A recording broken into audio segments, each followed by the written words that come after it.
आज मैं सुनाने जा रही हूँ चैत्र कृष्ण पक्ष की पाप मोचनी एकादशी व्रत की कथा। आप लोग मेरे चैनल पर बने रहे, मेरे चैनल को सब्सक्राइब और वीडियो को लाइक कर दे। चलिए शुरू करती हूँ। महाराज युधिष्ठिर बोले, हे भगवान, अब आप कृपा करके चैत्र कृष्ण पक्ष की एकादशी व्रत की विधि और महात्म्य वर्णन कर मुझे कृतार्थ कीजिए। पांडु नंदन के ऐसे वचन सुन भगवान श्री कृष्ण बोले, हे राजन, यही प्रश्न एक बार महाराज मंदधाता ने महर्षि लोमस जी से किया था। अस्तु, अब मैं वही कथा जो महर्षि लोमस जी ने मंदधाता को सुनाई थी, आज मैं तुम्हें सुनाने जा रहा हूँ। ध्यानपूर्वक सुनो। हे राजन, चैत्र कृष्ण पक्ष एकादशी का नाम पापमोचनी एकादशी है। इस एकादशी का व्रत करने से मनुष्य पिशाच से मुक्त हो जाते हैं। और अब मैं तुम्हें एक प्राचीन इतिहास सुनाता हूँ, सुनो। चैत्ररथ वन में जहाँ एक पर पहले अप्सराएं निवास करती थी और जहाँ पर सदैव ही वसंत विराजमान रहता था, नाना प्रकार के पुष्प खिलते थे और नाना प्रकार के पक्षी कलरव किया करते थे। इंद्रियादि देवताओं को वह क्रीड़ा स्थल था और किन्नर वहाँ पर विहार करते थे। उसी सुंदर और रमणीक स्थान में महर्षि मेधावी तपस्या कर रहे थे। एक बार मंजुघोषा नाम का एक गंधर्व कन्या ने वहां जाकर मेधावी मुनि को अवलोकन किया और उनको देखकर उन पर आसक्त हो गया। इति अपने मन को बहुत समझाया, मगर वह नहीं माना। तब हाथ में सितार ले उनके आसपास बैठे और अपने बीड़ा बिंदक कोकिल कंठ से मधुर गान कर उनको मोहित करने का जाल फैलाया। उसको वहां उपस्थित देखकर भगवान शंकर के प्राचीन शत्रु कामदेव शिव भक्त मेधावी मुनि को पराजित करने में तुल गया और अप्सरा की भौं की कमान कठाच को प्रत्यक्षा नेत्रों को बाण बनाकर मंजुघोषा को उसका सेनापति बना दिया और आनबान और शान के साथ मनु पर चढ़ाई कर दी। मेधावी ऋषि युवा स्वरूपवान और तेजवान व्यक्ति थे। उनको देखकर स्त्रियां अनायास ही उनकी ओर आकर्षित हो जाती थी। कामदेव को सेनापति मंजुघोषा ने मुनि के सम्मुख समीप ही बैठे मधुर गान आरंभ किया। स्वर लहरी की सुरीली तान से ऋषि का ध्यान भंग हो गया और मंजुघोषा पर दृष्टि पड़ते ही उस पर मोहित हो गए। मुनि को अपनी ओर आकर्षित देख मंजुघोषा अपनी समस्त क्रीड़ाएं एकत्रित कर उनके पास गई और महामुनि उसके रूप पर ऐसे मोहे कि समस्त शिव चरित्र क्षण मात्र में भूल गए और मंजुघोषा के साथ रहकर काम क्रीड़ा करने लगे। भोग विलास करते जब बहुत दिन हो गए, तब मंजुघोषा ने मुनि से जाने की आज्ञा मांगी। कामसक्त मुनि ने कहा, अभी ठहरो, आज ही तो आई हूँ। मंजुघोषा मुनि के वचन सुनकर अति भयभीत हुई और तथापि कामवश फिर रुक गई। मगर अब उसका चित्त भावी अनिष्ट को आशंका से चंचल रहने लगा। मंजुघोषा मुनि के पास 57 वर्ष 9 मास 13 दिन काम क्रीड़ा करती रही, मगर मुनि के लिए अभी वह पहली ही रात थी। एक दिन मंजुघोषा की आज्ञा मांगने पर मुनि ने वही प्राचीन पाठ दोहराया। तब उसने भयभीत होते हुए किंचित मुस्कुराकर कहा, प्रभु, कितनी संध्याएं आई और गई, मगर आपको अभी एक ही रात हुई। मंदघोषा के ऐसे वचन सुनकर मुनि की मोहनिद्रा भंग हुई और उन्होंने ध्यान करके अपने चरित्र को देखा। रहस्य जानकर मुनि अत्यंत क्रोधित हुए और कहने लगे, दुष्टे, तुम्हें बार बार धिक्कार है। तूने मेरी अब तक की सारी आराधना नष्ट कर दी, अतः तुम पिशाचनी हो जाओ। मुनि के श्राप से मंजुघोषा पिशाचनी हो गई और मुनि के चरणों में गिरकर कहा, प्रभु, मैं निरपराधिनी हूँ। तू मेरा क्या दोष है? आपने मुझे व्यर्थ ही श्राप दिया है। यतयो अब जो होना था सो हो गया। अब कृपा कर शाप मोचन का उपाय कहिए। मंजुघोषा की ऐसी दिन बाड़ी सुन मुनि का क्रोध नष्ट हो गया।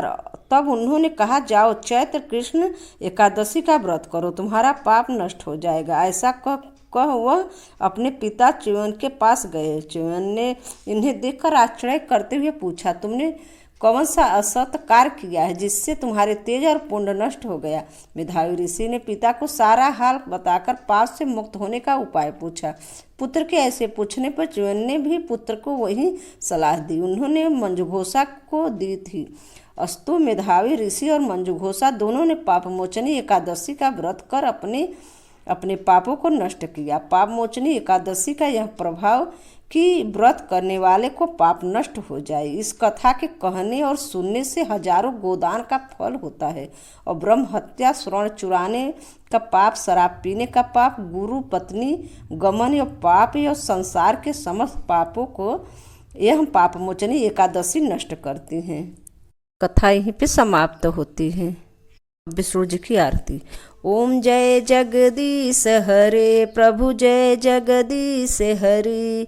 भक्त जनों के संकट क्षण में दूर करे। ओम जय जगदीश हरे। जो धावी फल पावे, दुख बिन से मन का।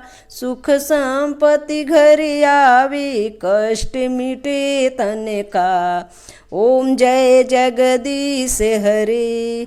मात पिता तुम मेरी, शरण गहूँ किसकी। तुम बिन और न दूजा, आस करूँ किसकी। ओम जय जगदीश हरि। तुम पूर्ण परमात्मा, तुम अंतर्यामी। पार ब्रह्म परमेश्वर, तुम सबके स्वामी। ओम जय जगदीश हरि। तुम करुणा की सागर, तुम पालन करता। मैं मूर्ख खल कामी, कृपा करो भरता। ओम जय जगदीश हरि। भक्त जनों के संकट क्षण में दूर करी। ओम जय जगदीश हरि। तुम हो एक अगोचर, सबके प्राणपति।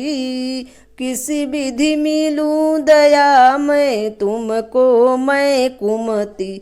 ओम जय जगदीश हरि। दीन बंध दुख हरता, तुम ठाकुर मेरी। अपनी हाथ उठाओ, द्वार पड़ा तेरी। ओम जय जगदीश हरि। प्रभु जय जगदीश हरि। भक्त जनों के संकट, दास जनों के संकट क्षण में दूर करे। ओम जय जगदीश हरि। विषय विकार मिटाओ, पाप हरो देवा। श्रद्धा भक्ति बढ़ाओ, संतन की सेवा। ओम जय जगदीश हरि। प्रभु जय जगदीश हरि। भक्त जनों के संकट क्षण में दूर करे। ओम जय जगदीश हरि। ओम नमो भगवते वासुदेवाय नमः। जय श्री कृष्ण। ओम जय श्री कृष्ण हरे। प्रभु जय श्री कृष्ण हरे। भक्तन के दुख सारे, पल में दूर करे। ओम जय श्री कृष्ण हरे। परमानंद मुरारी, मोहन गिरधारी। जय रस रास बिहारी, जय प्रभु बनवारी। ओम जय श्री कृष्ण हरि। कर कंगन किटकी कृश्रित कुंडल छाला। मोर मुकुट पीताम्बर, सोहे बनमाला। ओम जय श्री कृष्ण हरि। निरख सुदामा तुमने दीने दुख टारे। गज के फंद छुड़ाए, भव सागर तारे। ओम जय श्री कृष्ण हरि। प्रभु जय श्री कृष्ण हरि। हरिराकस्प संहारु, नरसिंह रूप धरे। पाहन ते प्रभु प्रगटे, जन के बीच हरि। ओम जय श्री कृष्ण हरि। ओम जय श्री कृष्ण हरे। प्रभु जय श्री कृष्ण हरि। केसी केश विदारे, नर कुबेर तारे। दामोदर छवि सुंदर, भगतन रखवारे। ओम जय श्री कृष्ण हरि। कालीनाथ नथैया नटवर छवि सूही फन फन नीति करी प्रभु नागन मन मोही। ओम जय श्री कृष्ण हरि। श्री कृष्ण जी का आरती जो कोई नर गावी दुख बिन से तन हर से सुख संपत्ति पावी। ओम जय श्री कृष्ण हरि। प्रभु जय श्री कृष्ण हरि। भक्ति जनों के संकट छड़ में दूरी करी। ओम जय श्री कृष्ण हरि। ओम जय श्री कृष्ण हरि। ओम जय श्री कृष्ण हरि। राधे कृष्णा राधे कृष्णा राधे कृष्णा राधे कृष्णा राधे कृष्णा राधे कृष्णा राधे कृष्णा। जय श्री कृष्णा। आप लोग कमेंट में अपने इष्ट देव का जयकारा लगाइएगा। रखती हूँ, धन्यवाद।